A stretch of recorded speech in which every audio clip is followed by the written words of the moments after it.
Professor Sarin. You're a professor at Yale Law School? I am. Okay. And I see you've been pretty active on Twitter.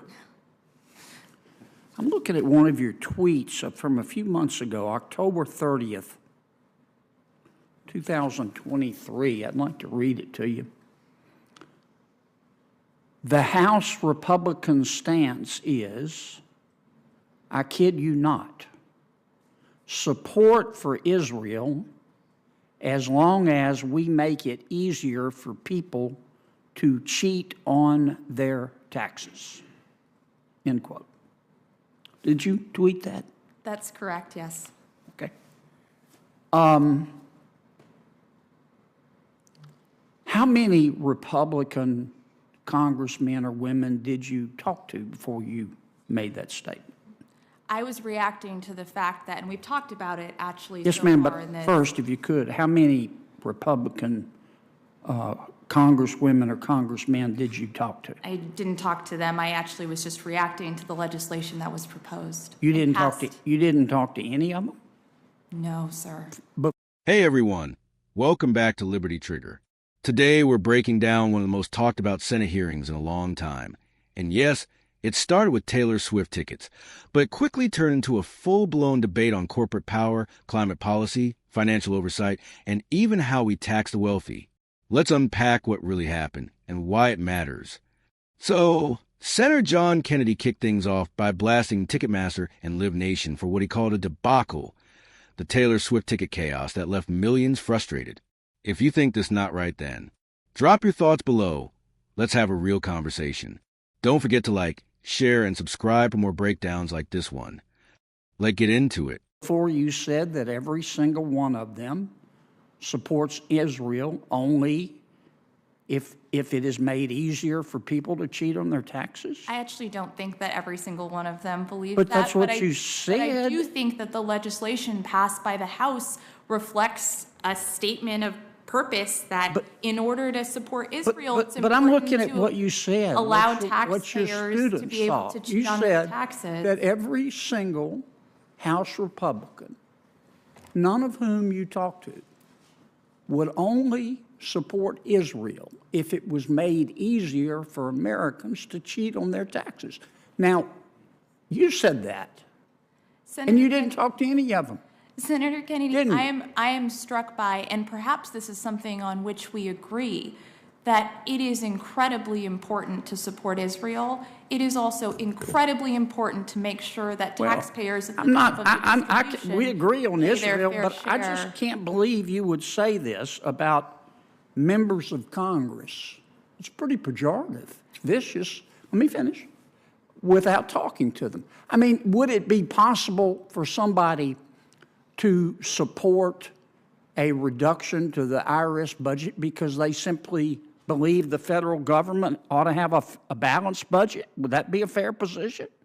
Would that be a principled position? Except that actually doesn't work with respect to defunding But would the it be a IRS. principled position? It wouldn't be an accurate position because defunding But you don't know because the you IRS didn't talk to anybody, did you? Well, you just said it. Defunding the IRS, the CBO agrees, everyone who's testifying today agrees that that is going to add to deficits, not reduce them. Could it be that a House Republican wanted to reduce the IRS's budget because they think that the IRS is a model of inefficiency and shouldn't be rewarded with more money? Well, Could that have been a possibility, a motivation for the way they Senator voted? Kennedy, I so appreciate that question because the reality Could that have been that the a reason- motivation for the way they voted? and it relates very closely to what Senator Could Lee that have said. been a motivation for the way they reason voted? That you've seen an inefficient Could that have IRS, been a motivation If you allow for the the way witness they to voted? answer, you might get your answer, Senator it Kennedy. frankly couldn't have been. It because could or couldn't? It could not have been. How do you know you didn't talk to him? Because the reason why you've seen You an just IRS made this that statement that hasn't been able. every Republican in the House supports Israel only if it has been made easier for people to cheat on their taxes.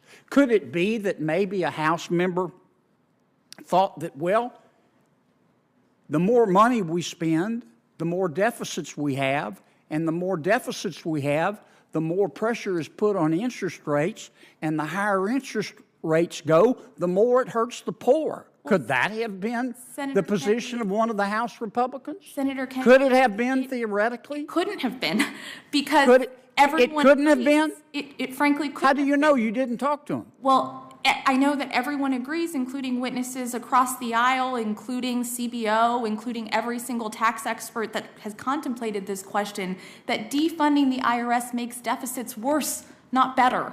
And so this is a deficit I just find it, measure. Professor, appalling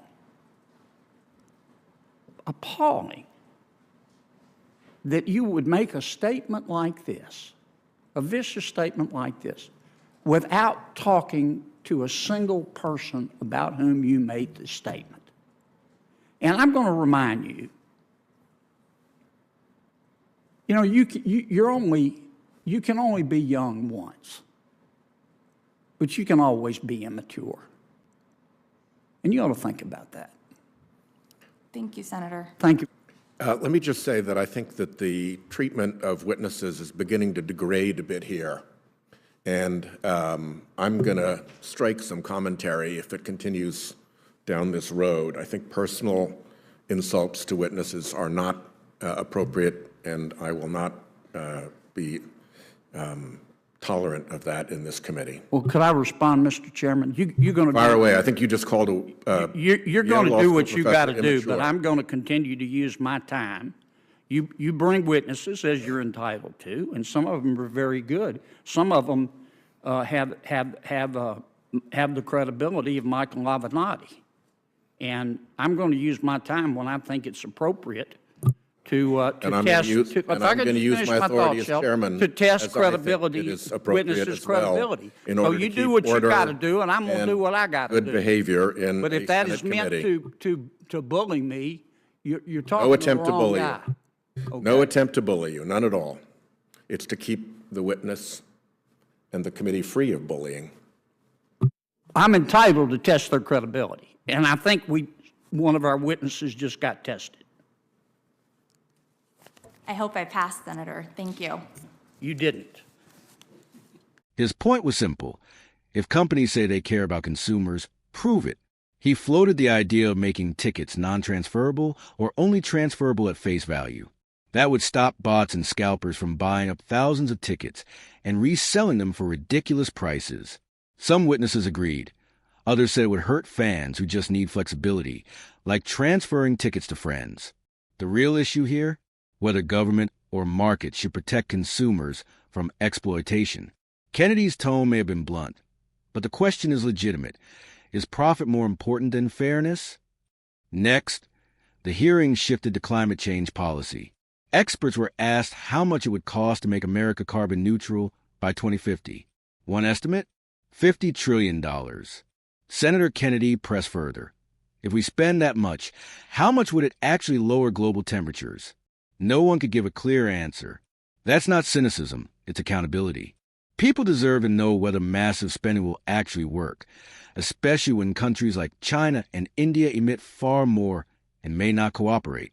The point isn't to dismiss climate change. It's to make sure the solutions are measurable, effective, and fair to taxpayers.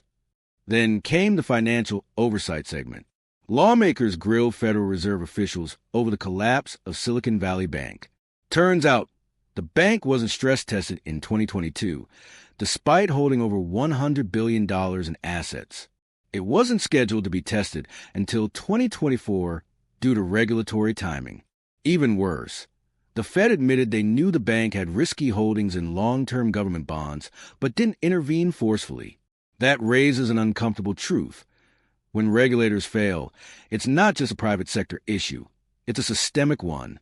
Accountability has to go both ways.